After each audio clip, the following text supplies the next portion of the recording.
when we talk about Pergamum and it being such a dark place, I'm curious, I wouldn't even begin to imagine how those that lived in Pergamum would be light in that dark place. Mm-hmm. How can we, as the church of today, believers of today, really be light where God has placed us? Yeah. Yeah, and that's it's such an important question and something that we really, really have to wrestle with. I think I want to answer it in a couple of ways.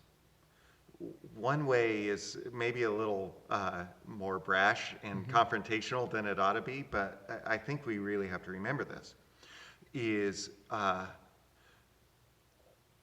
as we seek to be light in dark places, as we seek to live out our Christianity, our relationship with Jesus, there are times where, because we're being light in dark places, that we'll be oppressed, just like the church in Pergamum was.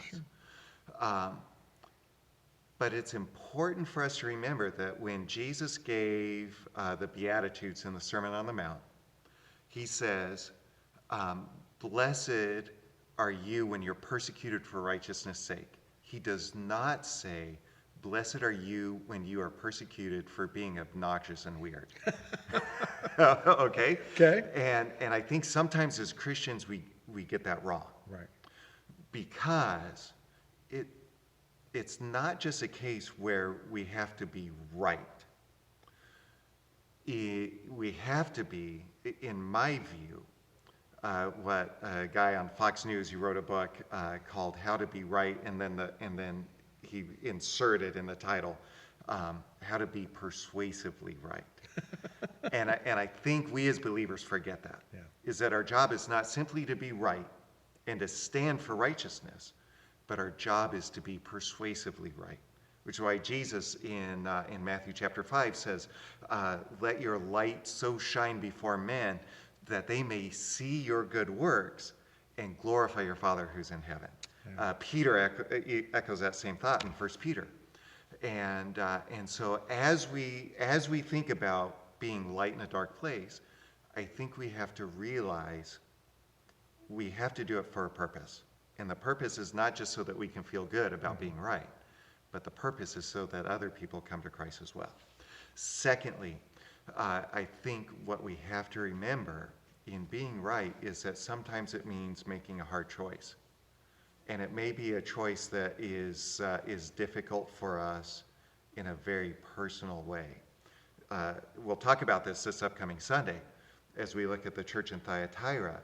They were forced, really, as you unpack the passage, you look at what was going on in Thyatira, they were forced with either being a believer who's following Jesus or having a job. And it took courage to do it. And I think we have to realize that being light in a dark place doesn't mean that we come into this room and we point our fingers out there and say you're really bad. But it's that we go out there and live as believers and make the hard choices. Yeah. And even if it means sacrificing something that's really important to us, or that we really want to do, or that would be really satisfying to us, we give that up for the purpose of glorifying God in a way that's going to cause others to glorify God as well. Practically, that's gonna vary from situation to situation, but broad brush speaking, I think it has to do with our motivation of being winsome and of seeing people come to Christ as we make the tough choices.